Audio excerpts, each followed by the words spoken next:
Mistério. Polícia Civil investiga desaparecimento de mulher grávida em Boa Esperança, no sul de Minas. Falta ainda o exame de DNA para confirmar se aquele sangue encontrado no veículo dele era da Ana Clara, para então assim a gente firmar uma convicção, fazer o relatório e encaminhar para a Justiça. Expectativa. Com a proximidade do carnaval, lojas de fantasias e acessórios esperam um crescimento nas vendas. Nós fazemos um horário de atendimento especial, mais prolongado, para estar atendendo todo mundo, né? E o movimento nosso dobra, as vendas dobram e a gente quer que todo mundo saia satisfeito, saia com o seu produto, né? E vai curtir o carnaval. E na estação mais quente do ano, especialistas orientam sobre os cuidados para evitar o câncer de pele. A gente deve criar um hábito, né? Tentar usar esse protetor solar aí todos os dias de manhã, passar no rosto, nas áreas mais fotoexpostas mesmo, para criar esse hábito.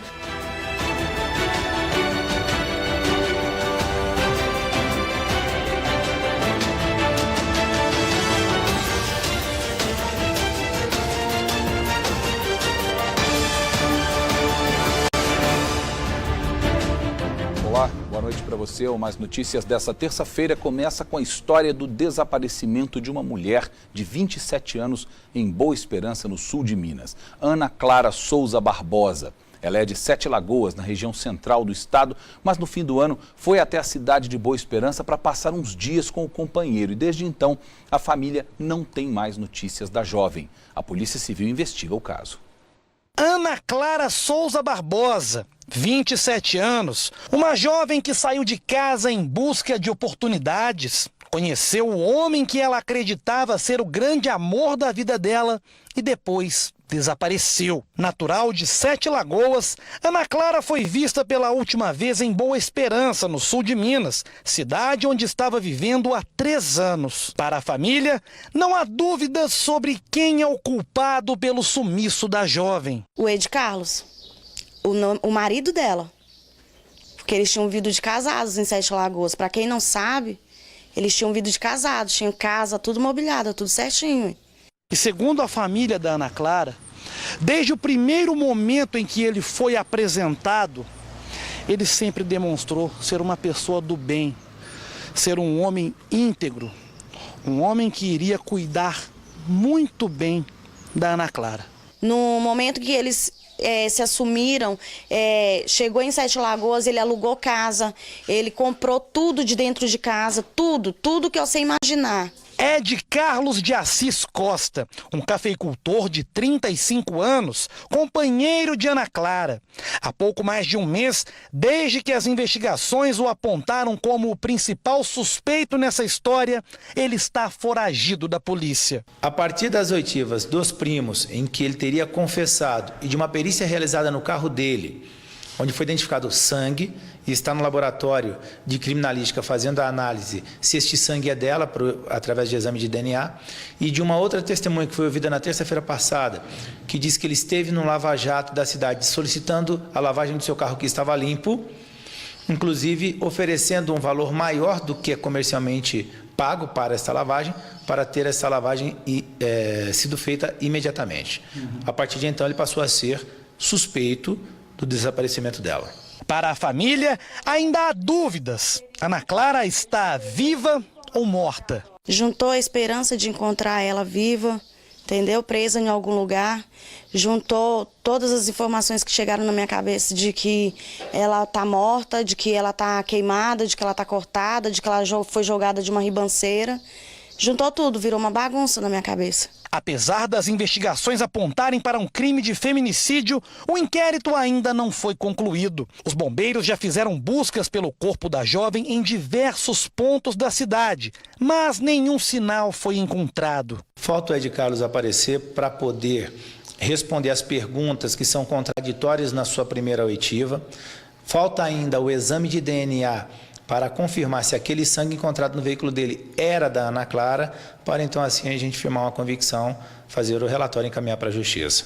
Enquanto isso, a família da jovem tenta entender os motivos que possam ter levado o cafeicultor a cometer tal barbaridade. Minha mãe recebeu ele igual um filho dentro de casa. Cuidava dele igual um filho. Ele tinha convivência com a gente dentro da nossa casa, com a minha filha, com meu pai, com todo mundo, com os meus irmãos. Era de passar fim de semana com a gente, fazia churrasco, comemorava Natal junto, Ano Novo, viajávamos juntos, fazíamos tudo juntos. Ele nunca demonstrou nenhum comportamento que pudesse levar a entender que ele tivesse coragem de fazer isso em momento algum.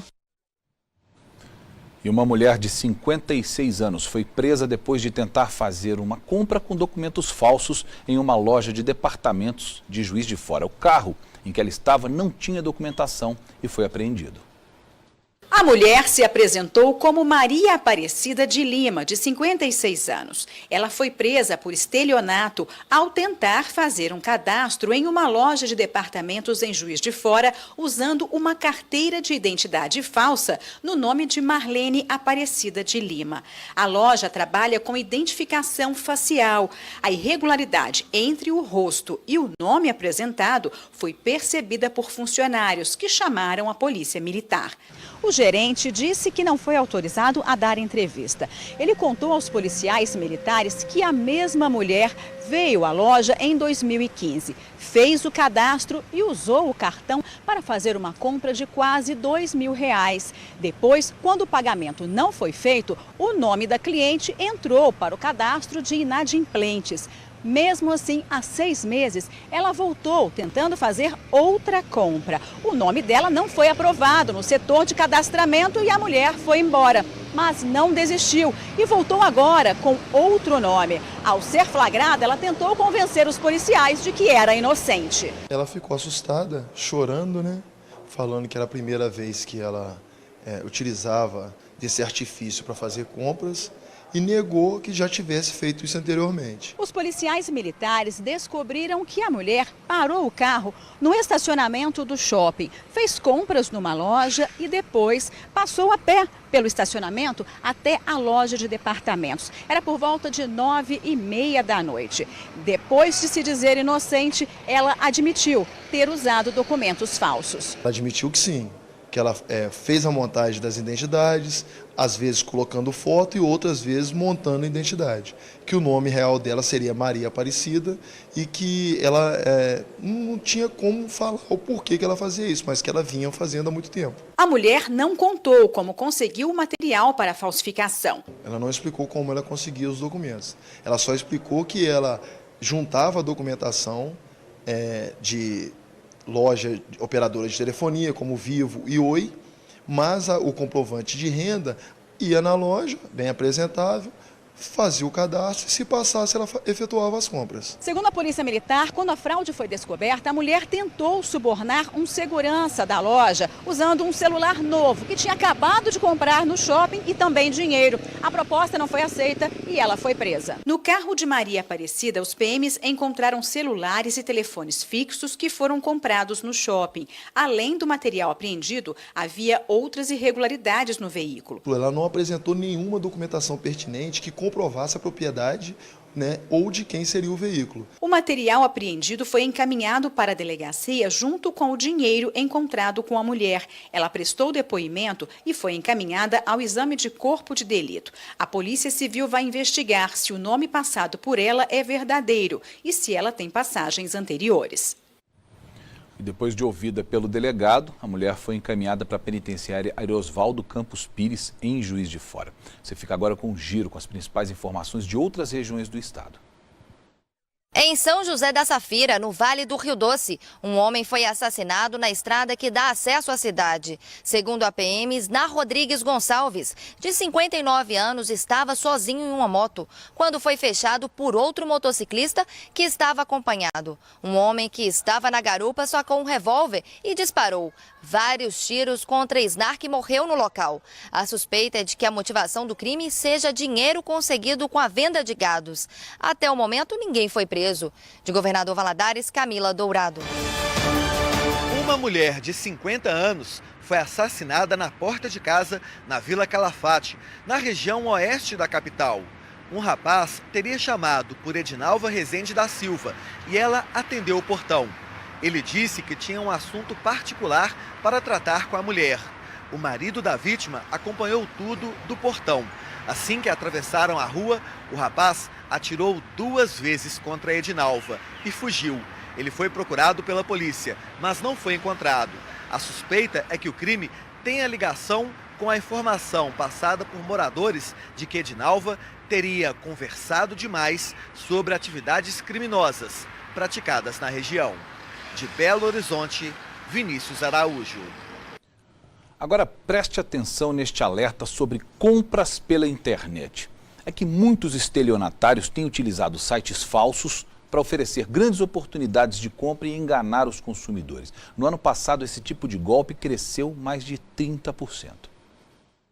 Álvaro compra tudo pela internet, desde materiais de limpeza até eletroeletrônicos. Ao navegar por uma rede social, recebeu a oferta de uma TV com quase 75% de desconto. Eu cheguei a clicar no finalizar a compra e antes que eu terminasse a compra, eu precisei fechar o navegador. Quando eu voltei e fui procurar no site da empresa, eu já não achei a oferta mais. Já Felipe foi uma vítima. Ele comprou 2 chuteiras por R$ 400 cada. O pagamento foi feito por meio de um depósito no dia 10 de abril do ano passado. A promessa era de entrega em 1 semana. Tinha falado um prazo da entrega e acabou passando 20, 30 dias, 1 mês, 2 meses e nada do produto chegar, né? Felipe achou que estava comprando no site oficial. E era fake, né? O site que eu estava comprando e acabou que deu em nada, né? Segundo a polícia, os criminosos fazem a página falsa muito parecida com a oficial. Com relação às lojas de departamento, eles acrescentam uma pequena palavra, como por exemplo, oferta. Então, como saber que se trata de um golpe? O principal alerta é o preço muito abaixo do mercado. Se o preço for muito barato, desconfiem. Hoje em dia é muito difícil a gente ter uma promoção muito vantajosa. As lojas cada vez mais estão buscando lucro. Então, fiquem atentos aos preços muito baratos. O celular está na página falsa de R$ 1.299 por R$ 500. Nos sites verdadeiros, o preço varia de R$ 1.069 a R$ 1.099. A TV ofertada por R$ 1.299, na verdade, custa R$ 4.498. Este tipo de crime é caracterizado como estelionato e é o mais registrado na Delegacia contra Crimes Cibernéticos. Em 2016, foram 2.694 registros de estelionato. Em 2017, o número subiu para 3.509. O delegado dá outras dicas para não levar prejuízo. Buscar saber se o site é verídico, buscar saber se essa empresa possui um CNPJ, procurar os sites de reclamação do consumidor. Uma questão interessante também, aonde está escrito o site na internet, fica um cadeado ao lado, do lado esquerdo, que é um sinal de que aquele site está seguro para a visitação e que é um site protegido. Então, é um outro dado que a pessoa pode também averiguar.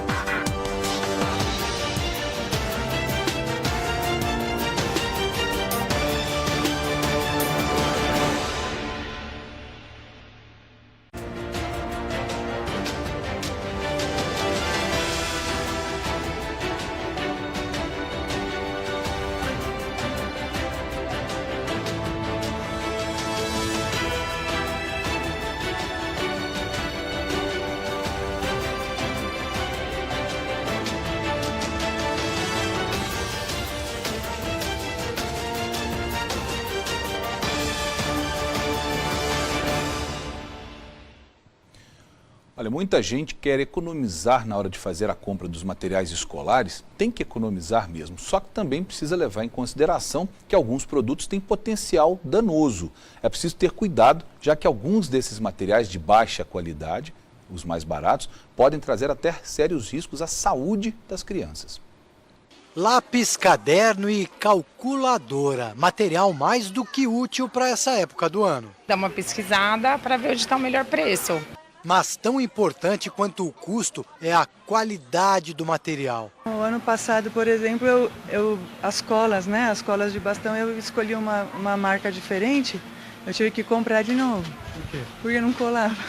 Giz de cera, essas coisas tudo eles põem na boca. Então, tem uma qualidade boa, porque se não se colocar na boca não vai fazer mal para a criança. No Brasil, a certificação de origem para artigos escolares é feita pelo Inmetro. Antes das prateleiras, o laboratório de testes. São em ambientes como esse daqui que materiais que a gente usa no dia a dia passam por baterias de avaliações e análises específicas. No caso de material escolar, para apontar os perigos desses itens aqui nas mãos de crianças. Os ensaios técnicos são feitos de acordo com a faixa etária indicada para cada item. Lápis passam por testes de compressão para avaliar a resistência. As réguas têm um caminho mais longo. Primeiro, torção. Os pedaços também são examinados. Sinal vermelho no equipamento indica ponta cortante e inadequada para uso infantil. Este cilindro serve como referência para evitar partes de tamanho pequeno. Esse cilindro aqui, ele simula a traqueia de uma criança. Nós verificamos o risco de partes pequenas. Se caso, durante o ensaio, uma peça quebra, e se ela entrar por completo dentro desse cilindro, ela é caracterizada como uma peça pequena, algo que a criança pode engolir, ingerir, colocar na boca e vir a engolir. Todos os produtos também passam pelo laboratório de química. Aqui, os técnicos analisam os materiais usados na fabricação, como a tinta. A nossa análise ela é baseada na ingestão do material. E o material ele é composto por várias partes, né? Então, todas as partes elas necessitam passar por essa análise química. A certificação para material escolar é obrigatória. Pelo menos 25 itens precisam ter o selo do Inmetro. E qualquer alteração compromete o resultado, como é o caso desta caneta, destinada ao público infantil. Faltou uma perfuração na tampa para aumentar a segurança, caso seja engolida acidentalmente. É um produto reprovado, é um produto perigoso, porque se a criança vir ingerir e ficar preso na traqueia, não tem como ela respirar. São detalhes, mas que fazem a diferença para o consumidor que preza pela segurança da família. E criança nunca sabe, né? Mesmo grande, às vezes, né? Dá uma escapadinha.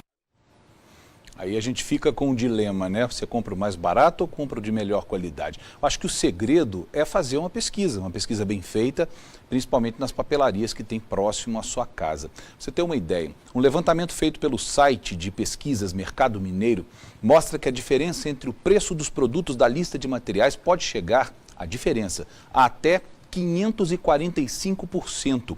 Isso é o exemplo, por exemplo, que tem lá no site, né? O exemplo, por exemplo, é terrível. É o exemplo da pasta de plástico que foi encontrada por R$ 2,00 em uma loja e por R$ 12,90 em outra loja pelos pesquisadores desse site.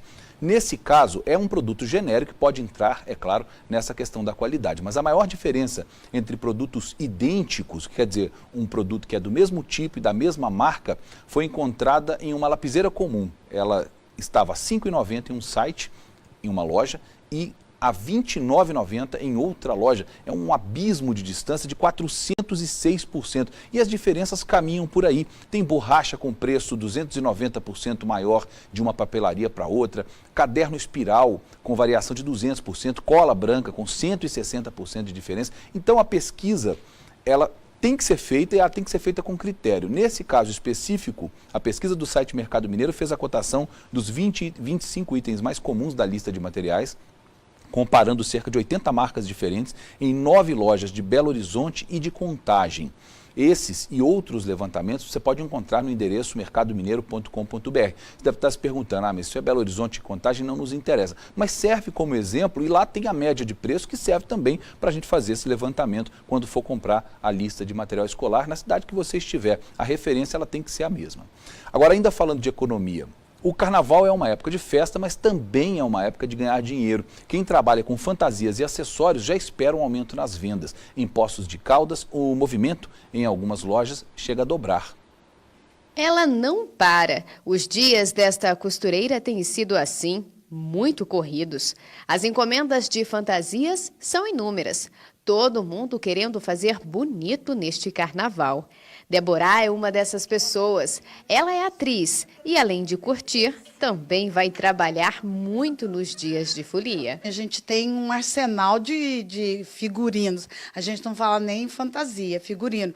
Porque aí pinta uma festa, a pessoa fala assim, Débora, dá para você vir? Aí você fala assim, do que eu vou? Então você já fica com um monte na manga, né, para poder surpreender. Porque eu gosto de surpreender, nada de mesmice. É tanta paixão por carnaval que só ela encomendou mais de 5 fantasias. Trabalho de sobra para Fabiana. É tanta procura que a costureira começa a trabalhar bem cedinho e só para no final da noite. São várias horas de trabalho, começo cedo e eu não tenho hora para sair. É bem complicado, mas é bem gostoso de ver a alegria das pessoas, né, numa época tão gostosa. Além das fantasias, os abadás também estão na lista dos mais procurados. Aliás, eles são os responsáveis pelo aumento de pelo menos quase 30% no movimento do ateliê. A partir do dia que eles são entregues, eu já começo a fazer. Então, a minha demanda aumenta mais por conta por eles entregarem muito em cima da hora. Então, a gente tem que correr para dar conta de agradar os clientes. A folia também movimenta outro setor, o de aluguéis de fantasias e acessórios. O cancelamento do desfile das escolas de samba em Poços de Caldas fez com que essa agremiação disponibilizasse as fantasias para aqueles que desejam alugar. A alternativa que tem ajudado a manter os compromissos em dia. É uma saída para movimentar o dinheiro e é lógico que ao mesmo tempo nós cumprimos as nossas despesas, que nós temos despesas durante o ano. E tem para todos os gostos e bolsos. O aluguel de algumas fantasias custam mais de R$5 mil. São as fantasias de luxo, que ela vem com plumas, muito paetê, né? São fantasias especiais, né? Que realmente o custo é alto, então você tem que alugar, às vezes, ela 2, 3 vezes para poder tirar o custo real dela. Nesses dias que antecedem o carnaval, o movimento em lojas como esta aqui aumenta bastante. Além das fantasias, os foliões vêm atrás de acessórios, como estes daqui, olha só. Máscaras, tiaras, além, é claro, dos confetes e das serpentinas, que a cada ano que passa estão mais tecnológicos. Tem um estouro automático que lança até 6 metros de altura, tem muita novidade, todo ano tem novidade, máscaras, acessórios, fantasias, sempre tem uma novidade e ninguém pode ficar sem, né? Todo mundo compra um produto para se divertir, para compor o look. Segundo o gerente-geral da loja, o movimento chega a dobrar. Nós fazemos um horário de atendimento especial, mais prolongado, para estar atendendo todo mundo, né? E o movimento nosso dobra, as vendas dobram e a gente quer que todo mundo saia satisfeito, saia com o seu produto, né? E vai curtir o carnaval. Por isso, quem está pensando em curtir o carnaval fantasiado, é melhor se apressar. Se deixar para a última hora, realmente, a pessoa vai comprar, ela não vai sair sem produto, mas ela vai comprar realmente o que tiver. Mas com certeza ela vai sair daqui com o seu produto e vai se divertir muito. Bom, e desde que a Petrobras passou a ajustar quase que diariamente o preço do combustível, o valor já subiu quase 20% nos últimos 6 meses. Agora, você não vai se surpreender com a informação de que mesmo quando as refinarias compram o combustível por um valor mais baixo, essa queda não é repassada ao consumidor. Não é notícia repetida, não. É que o preço nas bombas subiu, de novo. Desde a mudança na política de preços da Petrobras, em julho do ano passado, as bombas acumulam uma alta de cerca de 19%. A estatal afirma que a ideia é repassar com maior frequência as cotações internacionais. Está muito caro. Cada dia que passa está pior, né? É uma vergonha isso aí. Esta semana, o valor médio da gasolina chegou a R$ 4,198, um aumento de 0,35%. Na mesma semana, o preço nas refinarias caiu 0,52%. O consumidor que paga mais caro é o do Acre, seguido pelo do Rio de Janeiro, Minas Gerais e Goiás. Em São Paulo, o preço médio ficou em R$ 4,00. É a 13ª semana seguida que o preço da gasolina sobe nas bombas. E desta vez o valor médio do etanol também aumentou, batendo os R$ 3,00. No ano, já acumula uma alta de 3%. Até quem usa gás natural anda muito insatisfeito. Estão te cortando essa alternativa, está aumentando tanto quanto o combustível. Então hoje você continua porque dentre os três ainda é o que mantém.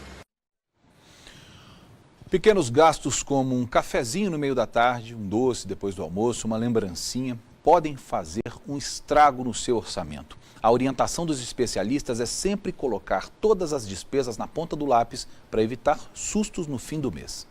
Você já deve ter ouvido a expressão dinheiro na mão é vendaval. É quando chega o fim do mês e você percebe que ele acabou. Não tenho mais, já gastei tudo. E sabe por que ele desaparece tão rápido e sem que a gente perceba? Por causa das pequenas coisas. Aquele cafezinho depois do almoço, o sorvete para aliviar o calor, a comprinha rápida e muitas vezes sem necessidade. Porque a gente acaba entrando na lojinha, entra num lugar, entra no outro, eu tô precisando disso, aí levo. Aí quando você vê, o dinheiro já acabou, né? Tudo que você vê, você quer comprar, é um pouquinho aqui, um pouquinho ali, acaba no final do mês, você somando tudo, né? Aí vai um dinheirão. São nessas lojinhas cheias de coisas práticas e interessantes que a tentação aumenta e muita gente não resiste. O preço baixo é o principal atrativo. É o conhecido efeito R$ 1,99. Você acha que está pagando pouco, mas no final vê que gastou muito. A Irene enche o carrinho e no final do mês não planejou esses gastos. Não. Quando chega no final do mês, você assusta com tanto que você gastou com uma coisinha aqui, uma coisinha ali? Se eu colocar na ponta do lápis, sim. É assustador, é medonho. Esses gastos pequenos podem comprometer o orçamento, como explica este educador financeiro. Se você não prever isso, o que pode acontecer? Pode ser que você tenha um comprometimento de toda a sua renda naquele mês e essa despesa além pode te levar inclusive para um cheque especial. Aí, no cheque especial, você teria a despesa mais o juro do cheque especial, que não é barato. E quem resiste a uma promoção? As lojas fazem de tudo para que você se jogue e gaste mesmo sem precisar. E se o dinheiro está curto, o cartão de crédito resolve o problema, certo? A gente abusa muito do cartão, então o cartão de crédito ele te favorece por um lado, mas por outro te dá uma comodidade que você acaba ficando inadimplente com as coisas. Mesmo que seja difícil, o melhor é planejar. E você é daquela pessoa que não abre mão de tomar o seu cafezinho, você é aquela pessoa que não abre mão de fazer aquele lanche na padaria. Não tem problema nenhum, mas preveja quanto você vai gastar com aquilo e coloque como despesa avulsa. Por que despesa avulsa? Porque aquela despesa que, embora você goste, ela não é necessária. Se você precisar de cortar por algum motivo, ou de abrir mão durante o tempo, você pode fazer. O especialista garante que dá para ser feliz, fazer o que gosta e ainda assim economizar. Eu acredito que as pessoas têm condição de poupar, investir, aumentar o seu patrimônio e fazer as coisas que gostam ao mesmo tempo. Tudo depende de organização. Antes da gente chamar mais o intervalo, eu quero compartilhar com vocês um bom exemplo de como uma cooperação bem feita entre iniciativa privada e poder público pode servir de exemplo até para outras prefeituras pelo estado. A Prefeitura de Poços de Caldas está procurando parcerias público-privadas para fazer a gestão dos pontos turísticos da cidade. Foram abertos 2 editais para apresentação de estudos, levantamentos e propostas de operação e manutenção de 7 pontos turísticos do município. Entre eles, o Complexo do Cristo Redentor, conhecido Complexo Teleférico, e o Recanto Japonês. As propostas devem ser entregues até o dia 13 de abril e estão impedidos de participar dos editais agentes públicos, servidores e ocupantes de cargos comissionados. Para mais informações, você pode acessar o site da Prefeitura de Poços de Caldas, que aparece aí na sua tela. Nós vamos à previsão do tempo, um breve intervalo e voltamos já já.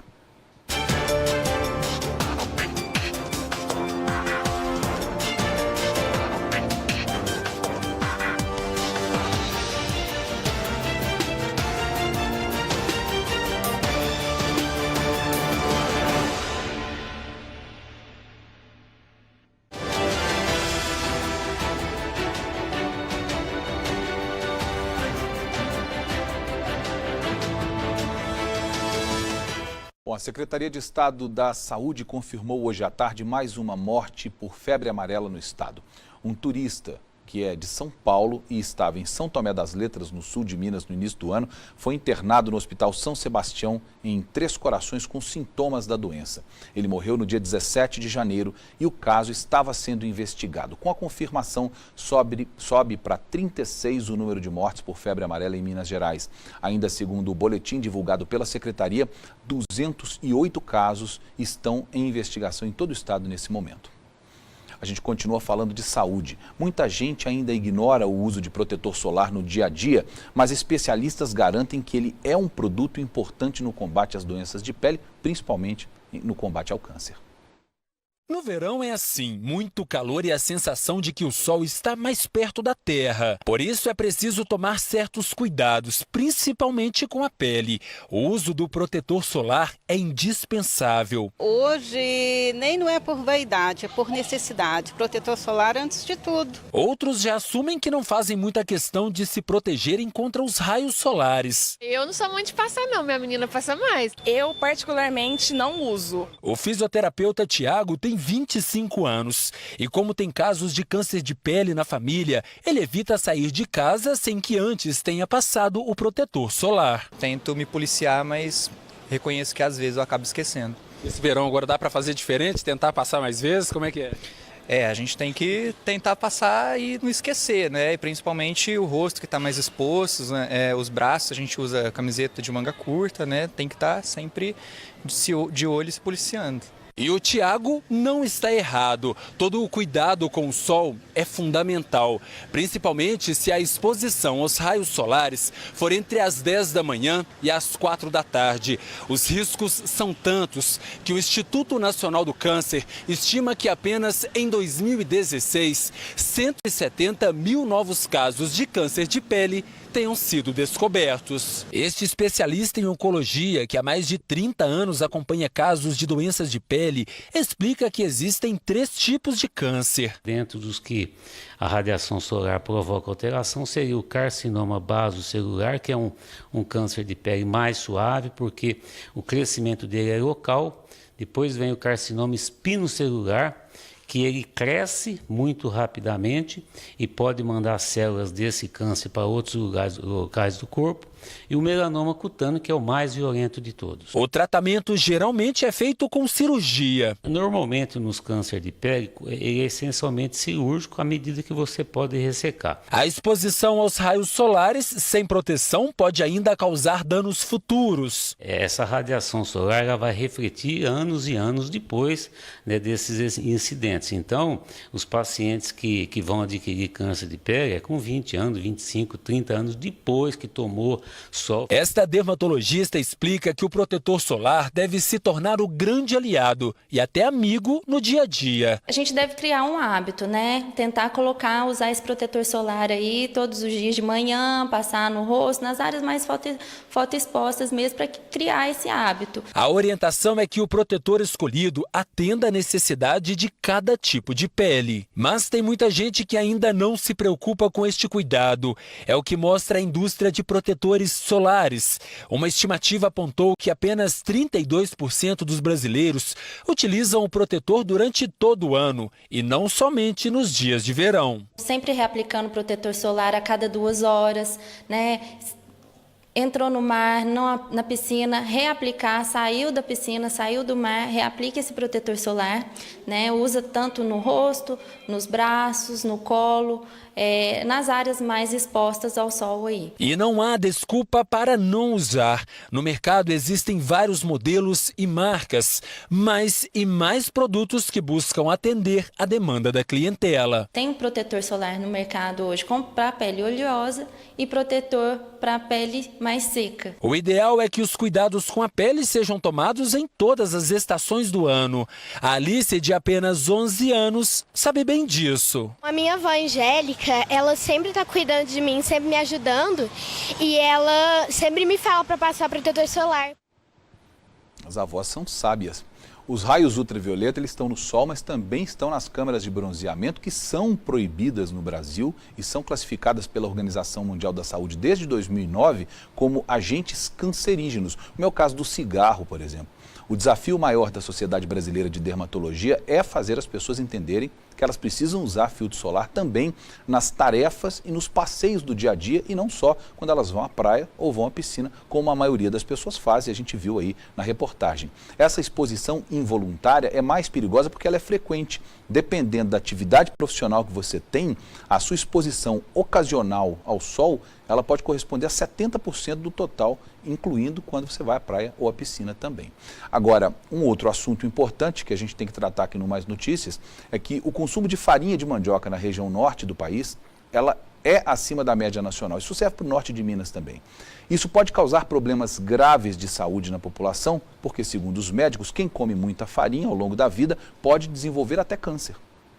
É preciso conhecer bem a procedência da farinha antes de comprar. Uma pesquisa feita em Manaus mostrou que das 30 amostras do alimento avaliadas, 9 estavam contaminadas. É bom o consumidor estar sempre observando as condições que esse alimento está sendo comercializado. O grão faz parte do dia a dia de quem mora aqui na região norte do país. O problema é que o consumo exagerado do alimento pode trazer muitos riscos à saúde. Para você ter uma ideia, o câncer de estômago aqui no Amazonas é mais frequente que no resto do Brasil.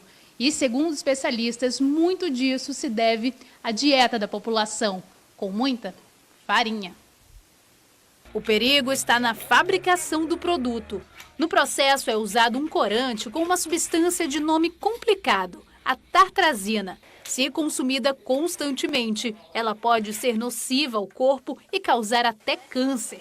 Este cirurgião explica que nem sempre é fácil diagnosticar a doença no início. E o que chama atenção é que aqui na região, além dele ser incidente, a doença ela é diagnosticada numa fase avançada e em pessoas muito jovens. Pessoas a partir de 40 anos que já têm esses sintomas ou que têm uma alimentação desregrada, deve fazer um exame de endoscopia de rotina que faz parte do check-up que você faz após os 40 anos. As internações por problemas cardíacos no Brasil acontecem em casos de emergência. E isso porque muita gente ignora os sinais de que o coração está com problemas. Além da prevenção, atitudes simples, como parar de fumar, fazer exercícios físicos, pode ajudar na prevenção. Mais de 80% das internações por problemas cardíacos no Brasil são em caráter de urgência. Isso aumenta 4 vezes o risco de morte dos pacientes. Isabel chegou ao hospital assim. Na época, ela tinha 55 anos e teve que passar 2 semanas na UTI. Eu estava assim, sem ar já, de tanta dor, que era como se fosse uma britadeira no meio do meu peito. Os infartos e acidentes vasculares cerebrais são causados pela falta de oxigenação pelo entupimento de artérias no coração ou no cérebro. Dor muito forte no peito e na mandíbula, braços dormentes, náusea ou vômito podem ser sinais de um infarto. Já fraqueza ou paralisia em um dos lados do corpo, fala arrastada, confusão mental e dor de cabeça podem indicar um AVC. Correr ao hospital, não fazer medidas caseiras. A internet muitas vezes coloca coisas que o indivíduo deve fazer, não deve. Deve estar num hospital, sendo assistido por um médico, utilizando os medicamentos corretos. Segundo os especialistas, fumantes, sedentários, quem está acima do peso, tem pressão e colesterol altos ou diabetes, são pessoas com maior risco. A Sociedade Brasileira de Cardiologia constatou também que a cada 3 receitas prescritas pelos médicos, apenas uma é seguida à risca pelo paciente. A cada 4 pessoas que sofrem um infarto, uma não vai conseguir chegar até o hospital porque tem uma parada cardiorrespiratória antes. A Nathalie é especialista em treinamento de emergência e a gente vai simular o que é preciso fazer numa situação dessa. Assim que você chamar o paciente e ele não responder, peça ajuda. Enquanto a ajuda vai chegar, você avalia se ele respira em 5 a no máximo 10 segundos. Imediatamente começa com os braços esticados, com o calcanhar da mão no centro do tórax, umas compressões rápidas, fortes e sem parar, até chegar a ambulância. Isso salva vidas, isso mantém toda a oxigenação do corpo, no cérebro, mantém a função de bomba do coração até resgate chegue e faça os procedimentos mais avançados. Hoje, Isabel toma 7 comprimidos por dia, caminha, cuida da alimentação e faz questão de passar longe de 2 coisas, estresse e cigarro. Porque se eu não me cuidasse, eu acho que tenho certeza que eu já tinha ido através de um outro infarto. Mas eu sigo à risca. Ainda minha filha fala, Mãe, tomou o remédio? Eu falei, já tomei. Ou vocês acham que eu sou criança? Uma pesquisa inédita revelou qual o melhor remédio para tratar a osteoporose grave em mulheres. Cerca de 10 milhões de pessoas convivem com essa doença no Brasil. Foram 2 anos de estudo. Quase 1.400 mulheres acima dos 45 anos com osteoporose foram avaliadas em todo o mundo. Elas foram divididas em 2 grupos. Um que foi medicado com um remédio injetável todos os dias. Chamado teriparatida, ele estimula as células que produzem o tecido ósseo.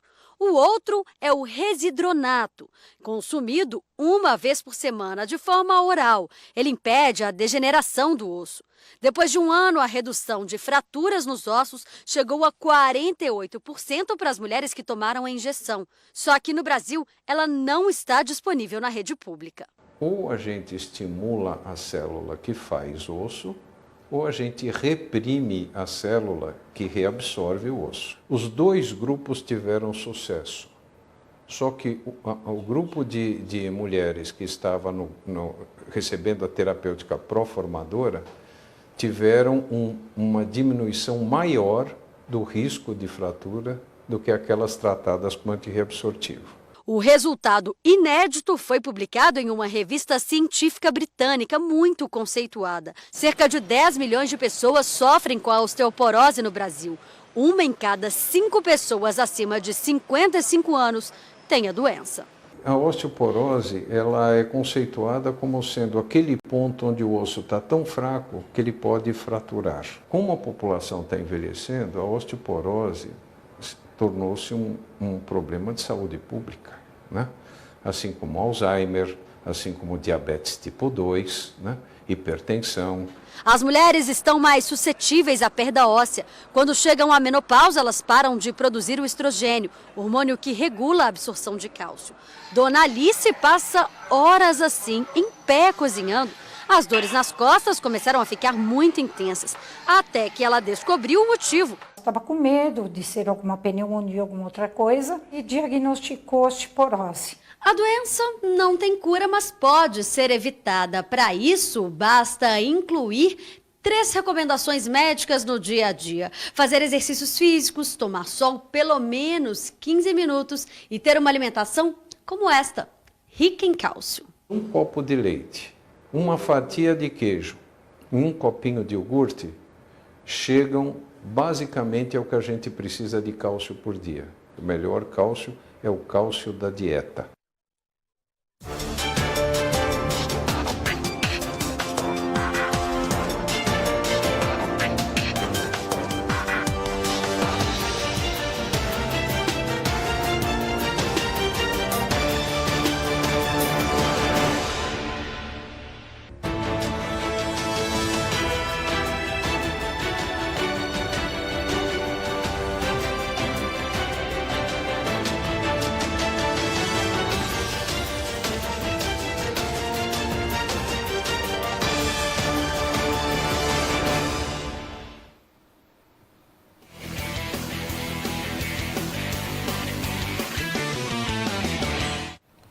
Democrata e o RT se enfrentaram ontem à noite no jogo que fechou a 4ª rodada do Campeonato Mineiro. Letícia Reis, boa noite para você. Como é que foi esse jogo? Eu ia falar essa pelada, mas eu achei sacanagem. Como é que foi esse jogo ontem? Você tinha dito que um dos times poderia se sair melhor que o outro e subir na tabela. Como é que ficou a classificação e como é que foi o jogo? Muito boa noite para você, Luiz. Boa noite a todos de casa. Ontem realmente nós mostramos a tabela de classificação.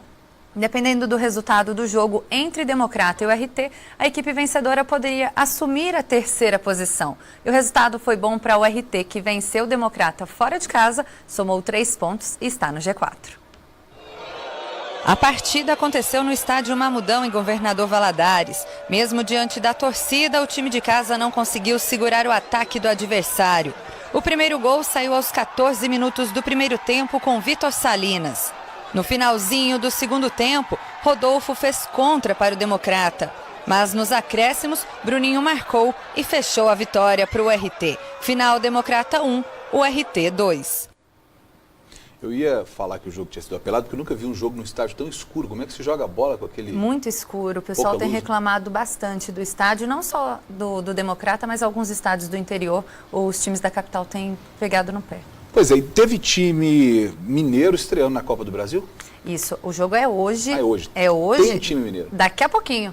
Daqui a pouquinho, viu, Luiz? O pontapé inicial da competição será de o time mineiro. O Boa Esporte joga contra o Vitória da Conquista. O time de Varginha entra em campo daqui a pouquinho, às 8 da noite, no estádio Lomanto Júnior, em Vitória da Conquista, na Bahia. Esta é a 6ª vez que o Boa participa da Copa do Brasil. A estreia foi em 2008 e no ano passado o Boa Esporte foi eliminado pelo Goiás na 2ª fase. No jogo de hoje, quem vencer avança na competição. O empate de qualquer resultado favorece o time de Minas Gerais. E tem 5 times mineiros que participam dessa primeira fase da Copa do Brasil. É o Boa Esporte, a Caldense, que joga amanhã, o Berlândia, Atlético Mineiro e o RT. Já o América, que foi campeão da Série B do ano passado, e o Cruzeiro, que é o atual campeão, também jogarão a Copa do Brasil, mas as duas equipes entram aí só nas oitavas de final. Muito bem, e a polêmica de Cruzeiro e Atlético, essa história da multa do Fred, parece que continua avançando para os bastidores da esfera judicial. A dívida vai ser paga, afinal de contas, ou não? O prazo era hoje. O prazo era hoje, Luiz, e eu acho que a dívida vai ser paga sim, mas o dinheiro pode não ter o destino que o Atlético gostaria. Na semana passada, nós mostramos que o Atlético Mineiro havia entrado na justiça para que o Cruzeiro fizesse o pagamento dos 10 milhões de reais, valor da negociação do atacante Fred, para o time celeste. Mas hoje à tarde, a diretoria do Cruzeiro divulgou uma nota oficial dizendo que o valor da multa pode ser pago em juízo. O Atlético parece ter uma dívida enorme, onde um dos credores solicitou que parte desses 10 milhões de reais seja utilizado para quitar a dívida. O advogado da Raposa, Fabiano Oliveira Costa, tem o prazo de 72 horas para estudar a forma de como fará o pagamento.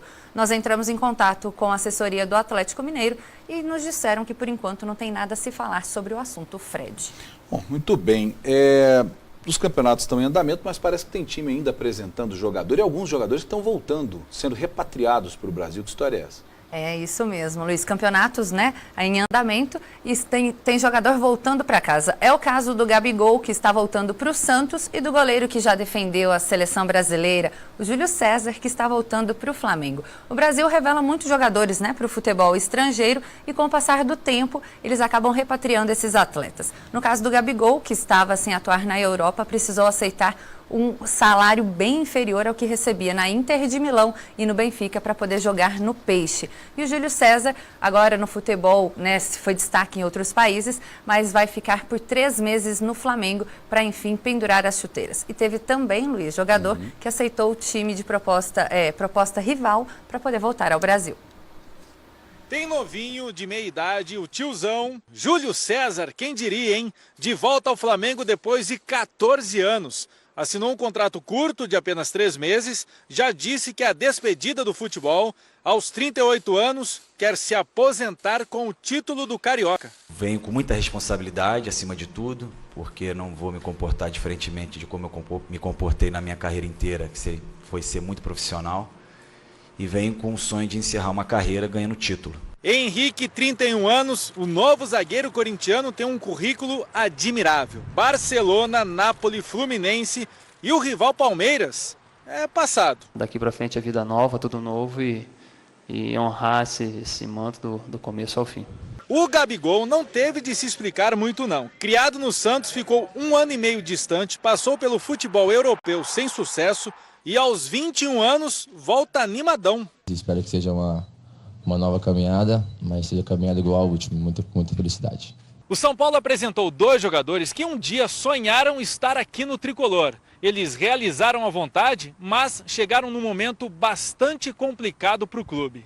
Nenê, meio atacante, ex-Vasco, 36 anos, tricolor declarado. Realmente a realização de um sonho, sim. Eu era São Paulino de criança. Tem uma missão de risco ao lado do atacante colombiano Trellis, de 28 anos, ex-Vitória. Fazer o novo time reagir, vencer, ganhar títulos. Todos os jogos vou dar a vida por esse time.